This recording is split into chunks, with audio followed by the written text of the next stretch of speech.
আমরা কিছু নতুন শিখি। দেখো অনেক খুশির খবর রয়েছে আর অত্যন্ত দারুণ খবর রয়েছে। তাই আমার মনে হলো কি এই খবরটা সবার সাথে শেয়ার করা যাক। দেখো 20 নভেম্বর 2024 এটা নোটিশ রয়েছে। এসএসসি জিডির দিক থেকে নোটিশটা জারি করা হয়েছে। আর এখানে একটা টুইস্টও রয়েছে। এর আগে আমি সিআরপিএফ এর যখন জয়েনিং ডেট বলি কি এপ্রিল মাসে জয়েনিং হয় সেখানে আমি বলেছিলাম কি বিভিন্ন পোস্টের এসএসসি জিডিরা জিডির যে পোস্টগুলো হয় বিএসএফ নিয়ে নাও এসএসবি নিয়ে নাও যে কোনো আইটিবিপি সিআইএসএফ যে কোনো পোস্ট নাও এরা বিভিন্ন সময় বিভিন্ন পোস্টগুলোকে জয়েনিং করায় মানে বিভিন্ন সময়ে জয়েনিং করে একইবারে সব পোস্টকে একই দিনে জয়েনিং হয় না কিন্তু বিভিন্ন সময় বিভিন্ন পোস্টের জয়েনিং হয় তো এখানে যদি দেখবা সিআইএসএফ এর রয়েছে এটা ট্রেনিং ক্যালেন্ডার জারি করা হয়েছে আর যদি সিআইএসএফ এর ট্রেনিং জয়েনিং ডেট দেখো দেখো এটা পুরো নোটিশটা আমি দেখাচ্ছি তোমাদের আরো ক্লিয়ার হয়ে যাবে এবার মনে হচ্ছে রেজাল্ট নভেম্বর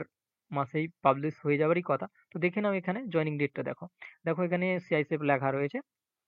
ট্রেনিং ক্যালেন্ডার 2000 কত 25 লেখা রয়েছে এখানে সিটি জিডি 2024 বেসিক আর সিটি জিডি তো এখানে যদি দেখো তো এই জায়গাটা দেখো 6-1 আর 2025 মানে জানুয়ারিতে 6 তারিখে জয়েনিং হচ্ছে প্রথম সিআইএসএফ এর যে ব্যাচটা থাকবে তারপরে 6 তারপরে 13 মানে এরকম করে যদি জানুয়ারিতে 6 তারিখে জয়েনিং করায় সিআইএসএফ এর কোনো পোস্টকে সিআইএসএফ কে কোনো পোস্টকে জানুয়ারি 6 তারিখে জয়েনিং এর জন্য একদম জয়েনিং করিয়ে দিবে তো জয়েনিং এর আগে 10 থেকে 15 দিন আগেই কিন্তু জয়েনিং সেন্টারে তাদেরকে ডাকা হয় তো এবার যদি দেখো 6 জানুয়ারি আর যদি 15 দিন পিছনে যাও তো 20 ডিসেম্বর মতো চলে আসবে আমি 20 ডিসেম্বরই ধরে নিচ্ছি সম্ভবত 20 ডিসেম্বর ধরে নিচ্ছি 20 ডিসেম্বরে তারা কিন্তু রেজাল্ট জানবে তো না তারা 20 ডিসেম্বরে যাবে 15 দিন আগে 10 দিন আগে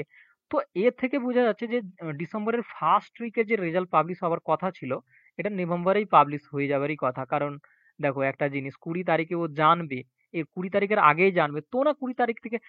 20 তারিখে বেরিয়ে যাবে তা আমার মনে হচ্ছে কি নভেম্বরেই রেজাল্ট পাবলিশ হবে দেখো আজকে 20 তারিখ 21 তারিখ রয়েছে নভেম্বরে তো নভেম্বরে আর কটা দিন বাকি রয়েছে এই কটা দিনের মধ্যেই তোমরা হয়তো আশা করি এসএসসি জিডির রেজাল্ট পাবলিশ হয়ে যাবে আর সবাই জানতে পেরে যাবে কে সিআইএসএফ পেলা কে বিএসএফ পেলা সমস্ত কিছু ক্লিয়ার হয়ে যাবে তো দেখো এই এটা খবরটা জানতে পারি তাই আমি এটা ভিডিও তৈরি করলাম অথেন্টিক নিউজগুলোই আমি এই চ্যানেলে প্রোভাইড করানোর চেষ্টা করি তো তোমরা যদি কেউ নতুন হয়ে থাকো তো এই চ্যানেলকে সাবস্ক্রাইব করে রাখো এই আমি এরকমই খবর তোমাদের সাথে প্রোভাইড করবো আর এসএসসি জিডি থেকে যে প্রিপারেশন ক্লাসগুলো সেগুলো চলতে থাকবে তো থ্যাংক ইউ এখানে থাকলো আজকের খবর থ্যাংক ইউ